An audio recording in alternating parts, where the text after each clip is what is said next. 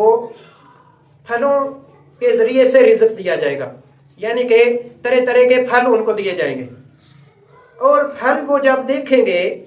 تو وہ کیا کہیں گے؟ هذا الذي رزقنا من قبل، کہ یہ وہ ہے جو ہم دنیا کے اندر بھی ہمیں رزق دیا گیا تھا۔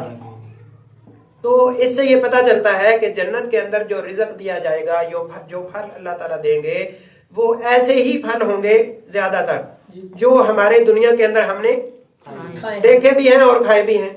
مثال کے طور پہ انار ہوگا، آم ہوگا، ٹھیک ہے، کیلا ہوگا، سیب ہوگا، اسی طرح جو بھی پھل ہیں جو ہم عموماً دنیا کے اندر کھاتے ہیں، انگور ہو گیا یا دوسری چیزیں، وہ جنت کے اندر بھی ہوں گی۔ اور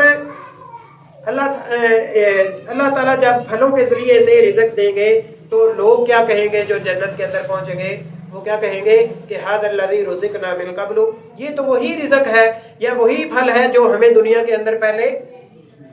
دیا گیا ہے۔ یعنی دنیا کے اندر بھی وہ کہیں گے کہ ہم یہ پہلے کھا چکے ہیں، اس کو جنت کے اندر پہچان جائیں گے، ٹھیک ہے جی۔ اور اللہ تعالیٰ کیا فرماتے ہیں؟ وَأُتُوا بِهِ مُتَشَابِهًا، حقیقت میں تو وہ ان کو ایسے ہی دکھائی دے گا جیسا وہ دنیا کے اندر کھا چکے ہیں، لیکن اللہ تعالیٰ کیا فرماتے ہیں؟ وَأُتُوا بِهِ مُتَشَابِهًا، وہ اس سے ملتے جلتے دیے جائیں گے۔ اس سے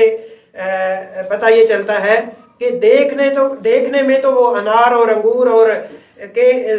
سیب، کیلا، فلاں فلاں وہ چیزیں ہوں گی، لیکن حقیقت میں ان کے ذائقے اس سے کہیں بہتر اور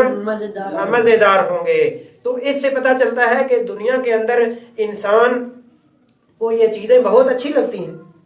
تو اسی وجہ سے اللہ تعالیٰ نے دنیا کے جنت کے اندر جاتے ہوئے بھی ان کے لیے پھل اور اناج اسی طرح کا تیار کر رکھا ہوگا جس طرح دنیا کے اندر ہم کھاتے پیتے ہیں اور ان سے محظوظ ہوتے ہیں۔ لیکن حقیقت کیا ہے؟ اللہ تعالیٰ کیا فرماتے ہیں؟ وَأُتُوا بِهِ مُتَشَابِهًا، اس سے ملتے جلتے دیے جائیں گے، حقیقت میں وہ نہیں ہوں گے، حقیقت میں وہ نہیں ہوں گے۔ یہاں تک جو ہے وہ ملتا ہے کہ ایک ایک پھل کے 70 ذائقے ہوں گے، ایک ایک پھل کے 70 ذائقے ہوں گے۔ جس ذائقے کا انسان کا جی چاہ رہا ہوگا وہی ذائقہ اس کو اسی پھل سے ملے گا جو وہ کھا رہا ہے، اور وہ شوق سے دوسرے پھل کی طرف جائے گا، اس سے بھی عجیب اس کو ذائقہ محسوس ہوگا، اور جب وہ چکھے گا، اس کو کھائے گا، تو پھر اس کو پتہ چلے گا کہ دنیا کے اندر ہم بے شک اس طرح کا دیے جاتے تھے، اس طرح کا ہمیں ملتا تھا، لیکن یہ تو دنیا سے کہیں بہتر اور افضل ہے۔ اور ایک تو یہ ہوا کہ جنت کے اندر ان کو طرح طرح کے پھل دیے جائیں گے، اور دوسری ان کے لیے ایک اللہ تعالیٰ کی طرف سے نعمت کیا ہوگی؟ وَلَهُمْ فِيهَا أَزْوَاجٌ مُطَهَّرَةٌ، ان کے لیے جنت کے اندر پاکیزہ بیویاں ہوں گی، پاکیزہ بیویاں ہوں گی۔ تو اصل میں بیویوں کا جو یعنی مقام ہوتا ہے وہ خدمت کرنا، ٹھیک ہے، اور ان کی او بھگت کرنا، یعنی کہ ان کے جو معاملات ہیں ان کے اندر ان کی معاملت کرنا۔ تو اسی طرح جنت کے اندر بھی انسان کو جو ہے وہ پاکیزہ بیویاں ملیں گی، نہ کہ ایک بلکہ ایک سے بھی زیادہ۔ تو یہاں رک کے بعض لوگ جو ہے یا خواتین اس تعلق سے اعتراض کرتی ہیں کہ مردوں کے لیے تو بیویاں ہیں، لیکن عورتوں کے لیے کیا ہے؟ لیکن عورتوں کے لیے کیا ہے؟ تو حقیقت میں ہم جانتے ہیں کہ اسلام میں مرد کے لیے ایک سے زیادہ بیویاں رکھنے کی اجازت ہے۔ کتنی زیادہ ہو سکتی ہے؟ 4، ٹھیک ہے، زیادہ سے زیادہ 4 ہو، 3 ہو، 2 ہو یا 1 ہو، لیکن ایک سے زیادہ اجازت موجود ہے۔ لیکن کسی عورت کے لیے اجازت نہیں کہ وہ ایک سے زیادہ اس کا شوہر ہو، کسی عورت کے لیے یہ اجازت نہیں۔ تو اسی طرح یہ ام المومنین عائشہ رضی اللہ عنہا سے کسی عورت نے سوال کیا تو انہوں نے بھی یہی جواب دیا، اور آج کے مسلمان جن سے یہ سوال کیا جائے وہ بھی یہی جواب دیتے ہیں کہ دیکھیں مردوں کے لیے تو اللہ تعالیٰ نے واضح کر دیا کہ ان کو پاکیزہ بیویاں ملیں گی، لیکن عورتوں کے لیے اللہ تعالیٰ نے واضح نہیں کیا۔ تو اس سے یہ پتا چلتا ہے کہ عورتوں کے لیے اللہ تعالیٰ اس سے بھی زیادہ کوئی بہتر چیز دینا چاہتے ہیں جو کہ دنیا کے اندر ہمیں پتہ ہی نہیں، ہمیں اللہ تعالیٰ نے اس چیز سے جو ہے وہ یعنی خبر ہی نہیں دی۔ جیسا کہ ایک مثال دے کے اسی آیت میں ہم اس چیز کو سمجھ سکتے ہیں کہ جب ان کو پھل ملے گا نا جنت کے اندر تو وہ کیا کہیں گے کہ ہم تو اس سے دنیا کے اندر بھی فائدہ حاصل کر چکے ہیں، یعنی دنیا کے اندر بھی ہم کھا پی چکے ہیں یہ چیزیں، لیکن اللہ تعالیٰ کیا فرماتے ہیں وَأُتُوا بِهِ متشابہہ، حقیقت میں وہ دیکھنے میں وہ اس طرح کا ہی پھل ہوگا لیکن وہ اس کی حقیقت جو ہے وہ کچھ اور ہوگی۔ تو اسی طرح دنیا کے اندر اللہ تعالیٰ نے مردوں کے لیے تو یہ واضح کر دیا کہ ان کو پاکیزہ بیویاں ملیں گی، لیکن وہ پاکیزہ بیویاں کیسی ہوں گی، ان کی بعض صفات جو ہے وہ احادیث میں ملتی ہیں، میں اس تفصیل میں نہیں جانا چاہتا، لیکن اس کے باوجود بے شک ان کی صفات حدیث میں ملتی ہیں، لیکن ہم کیا ان کو دیکھ سکتے ہیں؟ نہ دیکھ سکتے ہیں، نہ سوچ سکتے ہیں، نہ ان کو پہچان سکتے ہیں، کسی طریقے سے بھی ان کے بارے میں ہمارے ذہن میں خیال تک نہیں آ سکتا کہ وہ کس طرح کی ہوگی۔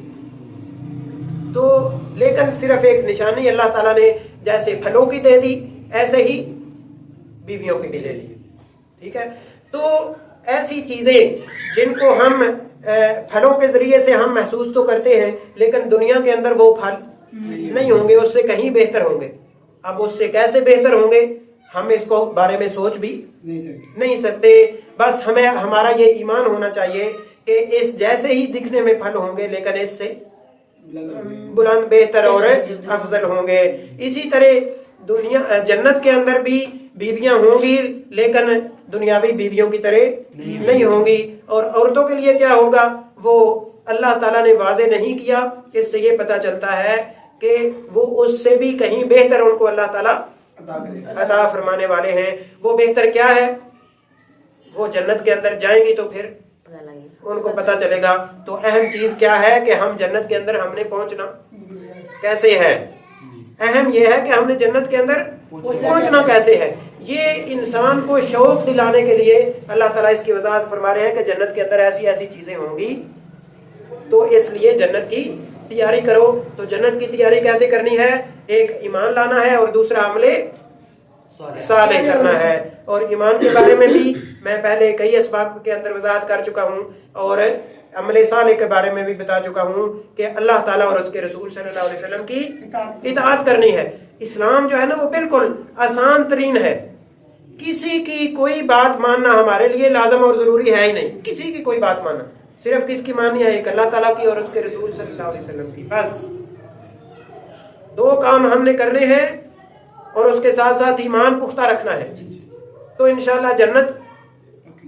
ہمارے لیے ہی اللہ تعالیٰ نے تیار کر رکھی ہے، لیکن اس کے لیے عمل کرنا پڑتا ہے، اپنا عقیدہ درست کرنا پڑتا ہے۔ اللہ تعالیٰ ہمیں توفیق عطا فرمائے۔ جی، تو آخر میں اللہ تعالیٰ فرماتے ہیں وَهُمْ فِيهَا خَالِدُونَ، وہ اس جنت میں ہمیشہ رہیں گے۔ ایسا نہیں ہوگا کہ جنت کے اندر 4-5 دن رہ کے ہفتہ 10 دن، مہینہ 2 مہینے، سال 2 سال، 50 سال، 1000 سال، بس ادھر ہی رہنا ہے۔ پھر دنیا کے اندر کسی کی زندگی آج ختم ہو جائے کل ختم ہو جائے کوئی پتہ نہیں ہے، ٹھیک ہے، لیکن جنت کے اندر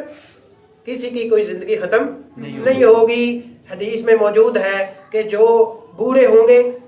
بوڑھے ہو کے فوت ہوتے ہیں، وہ بھی جنت کے اندر جوان ہو جائیں گے۔ جیسا کہ ایک بوڑھی عورت رسول اللہ صلی اللہ علیہ وسلم سے سوال کرتی ہے کہ کیا میں جنت میں جا سکوں گی؟ تو نبی صلی اللہ علیہ وسلم نے فرمایا کوئی بھی بوڑھی عورت میں نہیں جائے گی، کوئی بھی بوڑھی عورت جنت میں نہیں جائے گی۔ وہ عورت رونے لگی، یعنی کہ دوسرے لفظوں میں ہم یہ کہہ سکتے ہیں کہ نبی صلی اللہ علیہ وسلم نے اس سے تھوڑا سا مذاق کیا کہ کوئی بھی بوڑھی جنت میں نہیں جائے گی۔ جب نبی صلی اللہ علیہ وسلم نے ایسے فرمایا تو وہ رونے لگ گئی، اب میں تو بوڑھی ہو گئی ہوں، کہ میں جنت میں نہیں جاؤں گی۔ کیا ہمارا اتنا ایمان ہے کہ ہمیں اگر پتہ چل جائے کہ ہمارا عمل ایسا ہے کہ ہم جنت میں نہیں جا سکیں گے تو ہم اس عمل کو چھوڑ دیں؟ ہمارے اندر یہ ایمانی جذبہ ہونا چاہیے، اور یہ اگر ہمیں پتہ چل جائے کہ یہ عمل ہمیں جنت کے اندر لے کے جانے والا ہے تو ہم اس عمل کو چھوڑ دیں۔ یہ ہمارے اندر ایمانی جذبہ ہونا چاہیے کہ ہر وہ کام جو جنت کے اندر لے کے جانے والا ہے اس کو ہم چھوڑیں نہ، اور ہر وہ عمل جو جہنم کے اندر لے کے جانے والا ہے اس کو ہمیشہ کے لیے چھوڑ دیں۔ اس لیے کہ انسان دنیا کے اندر آیا ہی جنت کے اپنا راستہ تلاش کرنے ہے۔ ہمارا اصل گھر، یہ ہمیشہ یاد رکھیں، ہمارا اصل گھر نہ راول پنڈی میں ہے، نہ اسلام آباد میں ہے، نہ پاکستان میں ہے، نہ ہی سعودی عرب میں، نہ امریکہ میں، کہیں بھی نہیں۔ ہمارا اصل گھر کون سا ہے؟ جنت۔ اس جنت کا راستہ تلاش کرنے کے لیے اللہ تعالیٰ نے ہمیں ایک موقع دیا ہے، ایک مہلت دی ہے۔ تو جنت کا راستہ کس طرح تلاش کرنا ہے؟ قرآن کو پڑھ کے، قرآن کو سمجھ کے، اور قرآن کے مطابق اپنا عقیدہ اور عمل بنا کے۔ تو اسی طرح جب ہم اللہ تعالیٰ کی اور اس کے رسول صلی اللہ علیہ وسلم کی اطاعت کریں گے تو اللہ تعالیٰ جو ہے وہ اپنی رحمت سے انشاءاللہ ہمیں جنت کے اندر لے کے جائیں گے۔ لیکن اگر ہم سنا کے، پڑھنے پڑھانے کے باوجود ہم نے اپنا عمل، اپنا عقیدہ، اپنا جو نظریہ ہے وہ درست نہ کیا تو پھر خسارہ ہی خسارہ ہے۔ دنیا کے اندر تو جیسے کیسے ہم نے زندگی گزار لینی ہے، لیکن آخرت میں ہمارا کوئی ساتھی اور مددگار پھر نہیں ہوگا۔ اللہ تعالیٰ ہمیں ایسے اعمال کی توفیق عطا فرمائے کہ ہم اللہ تعالیٰ کی رحمت کے مستحق بن سکیں، اور ایسے اعمال سے اللہ تعالیٰ ہمیں بچائے کہ ہم اللہ تعالیٰ کی جو تیار کردہ جہنم ہے اس سے محفوظ رہ سکیں۔ آخر میں ایک چھوٹا سا واقعہ سنا کے میں اپنی بات کو ختم کرتا ہوں۔ حدیث میں موجود ہے کہ اللہ تعالیٰ نے ایک فرشتے کو، غالباً جبرائیل علیہ السلام کو یا دوسرے کسی فرشتے کا ذکر آتا ہے حدیث میں، کہ ان کو بھیجا جنت کی طرف، جاؤ جنت کو دیکھ کے آؤ، یا جنت کا چکر لگا کے آؤ، اس کا مشاہدہ کر کے آؤ۔ تو جب ان کو پتہ چلا کہ یہ اللہ تعالیٰ نے اپنے بندوں کے لیے تیار کر رکھی ہے تو مشاہدہ کر کے آئے واپس، تو اللہ تعالیٰ کو اپنا جو ہے نا وہ کیا کہتے ہیں، اپنا آئیڈیا یا اپنا مشاہدے کا نتیجہ پیش کرتے ہیں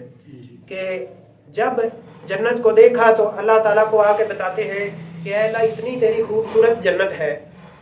کہ اس سے کون بچے گا، یا اس میں آنے کے لیے کون تیار نہیں ہوگا، ٹھیک ہے، یا کون ہے جس کا دل نہیں کرے گا میں اس میں آؤں، ٹھیک ہے، یعنی کوئی بدبخت ہی ہوگا جو اس میں نہ آئے۔ تو پھر اللہ تعالیٰ نے اس کو جو ہے وہ جہنم کی طرف بھیجا۔ تو جب جہنم کا مشاہدہ کیا تو آ کے اللہ تعالیٰ کو خبر دی کہ اے اللہ کون سا بدبخت ہے جو اس میں پہنچے گا، اس جنت کو چھوڑ کے کون ہے جو اس جہنم میں آئے گا، یعنی کوئی بھی اس میں آنے کے لیے تیار نہیں ہوگا۔ پھر دوبارہ اللہ تعالیٰ نے بھیجا جنت کی طرف، ایک دفعہ دونوں کا چکر لگ گیا، دوبارہ جنت کی طرف بھیجا تو جنت کو اللہ تعالیٰ نے یعنی اس کے اوپر آگے باڑ لگا دی، باڑ سمجھتے ہیں نا، یعنی کہ اس کا احاطہ کر دیا مصیبتوں، دکھوں، تکلیفوں، پریشانیوں، ٹھیک ہے، ان چیزوں سے اللہ تعالیٰ نے جنت کو ڈھک دیا۔ تو اللہ تعالیٰ نے فرمایا جاؤ آپ مشاہدہ کر کے آؤ۔ تو یعنی کہ دنیا کے اندر آپ اس بات کو سمجھ رہے ہیں نا، دنیا کے اندر جنت میں جانے کے لیے دکھ، تکلیف، مصیبت، پریشانی، ٹھیک ہے، اور اپنے سب سے بڑی بات اپنے نفس کو مارنا۔ نفس کو مارنے کا مطلب کیا ہے کہ جہاں اللہ تعالیٰ نے جو کرنے کا حکم دیا ہے اس پر صبر کرتے ہوئے وہ کرنا، بے شک معاشرہ اس کے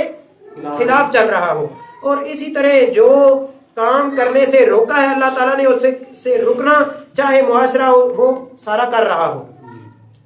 تو یہ ہے اصل میں جنت کی باڑ، ٹھیک ہے، دنیا کے اندر شیطانی حملے، شیطانی چیزیں،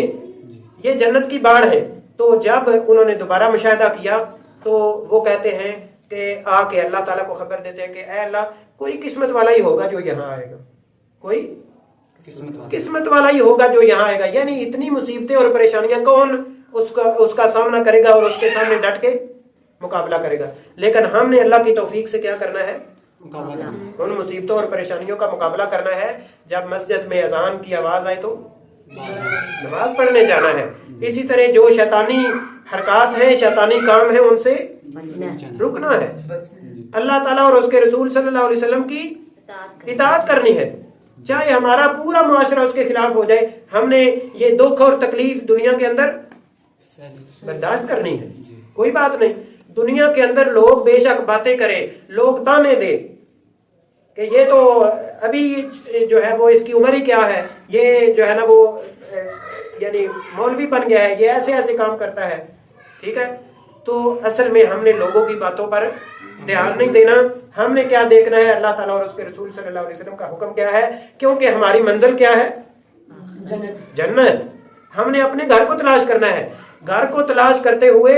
جب ہم مصیبتوں اور پریشانیوں کو اپنے جو ہے وہ دل و جان سے قبول کریں گے تو اللہ تعالیٰ بھی اپنی رحمت اور شفقت فرمائے گا اور انشاءاللہ ہمیں جنت میں لے کے جائے گا۔ تو جب دوبارہ اللہ تعالیٰ نے جہنم کا چکر لگانے کے لیے دوبارہ بھیجا تو اس کو اللہ تعالیٰ نے مزین کر دیا شیطانی حرکات سے، جو بھی آپ کہہ لیں کہ اللہ تعالیٰ اور اس کے رسول صلی اللہ علیہ وسلم کی نافرمانی والی جتنی چیزیں ہیں ان سے اللہ تعالیٰ نے مزین کر دیا، اس کو، اس کی باڑ لگا دی۔ تو پھر جا کے جب مشاہدہ کیا تو واپس جا کے اللہ تعالیٰ کو خبر دی کہ اے اللہ، جبکہ اللہ تعالیٰ تو پہلے ہی جانتا ہے، یہ ہماری تعلیم کے لیے اللہ تعالیٰ نے یہ سارا معاملہ کیا۔ تو جنت کو جب جہنم کو ان سب چیزوں سے مزین کر دیا تو اللہ تعالیٰ کو آ کے خبر دی گئی کہ اے اللہ، کوئی قسمت والا ہی ہے جو اس سے بچ سکے گا، ٹھیک ہے۔ یعنی یہ شیطانی معاملات میں آپ گرنا شروع کروں تو آپ سب اس کو بہتر بخوبی جانتے ہیں، ٹھیک ہے۔ یہ سارے، اس سے یہ پتہ چلتا ہے کہ یہ ساری چیزیں جہنم کے اندر لے کے جانے والی ہیں، اور اللہ تعالیٰ اور اس کے رسول صلی اللہ علیہ وسلم کی اطاعت، چاہے اس میں مصیبت ہو، پریشانی ہو، ٹھنڈی کا موسم ہو، سردی کا موسم ہو، اس کے باوجود اللہ تعالیٰ کی اطاعت کرنا، مسجد میں جانا، نماز پڑھنا، باجماعت نماز کا اہتمام کرنا، یہ کیا ہے، وقتی طور پر مشکل لگتا ہے، لیکن جتنی مشکلات جھیل کے آپ اللہ تعالیٰ اور اس کے رسول صلی اللہ علیہ وسلم کی اطاعت کریں گے تو یہ حقیقت میں کیا ہے، جنت کا راستہ ہے۔ اور اسی طرح جو یعنی ایسی کوئی بھی شیطانی حرکت ہے جس سے اللہ تعالیٰ ناراض ہوتا ہے، اس کا ارتکاب کرنا وقتی طور پر تو انسان کا دل خوش ہوتا ہے، ٹھیک ہے، لیکن وہ انسان جہنم کا راستہ دیکھ رہا ہوتا ہے، جہنم کے راستے پر چل رہا ہوتا ہے، جنت کا راستہ اس سے کھو رہا ہوتا ہے، اس سے دور ہو رہا ہوتا ہے۔ تو یہ یعنی واقعہ اور یہ حدیث اس بات کی وضاحت کرتی ہے کہ ہمیں دنیا کے اندر دکھ اور تکلیف برداشت کرتے ہوئے ہمیں اپنے اصل گھر کی تلاش کرنی ہے، اور ایک مسلمان کا، مومن کا، موحد کا، اللہ کے بندے کا اصل گھر کون سا ہے، جنت۔ تو ہمیں دنیا کے اندر اللہ تعالیٰ نے اپنا راستہ تلاش کرنے کے لیے بھیجا ہے۔ اللہ تعالیٰ فرماتے ہیں اِنَّا هَدَيْنَا سورۃ الدہر کے اندر 29ویں پارے میں کہ اِنَّا هَدَيْنَاهُ السَّبِيلَ، ہم نے اپنے بندے کو سیدھے راستے کی ہدایت دے دی ہے۔ کس صورت میں؟ قرآن اور حدیث کی صورت میں۔ اب آگے انسان کی مرضی ہے، اما شاکرا و اما کفورا،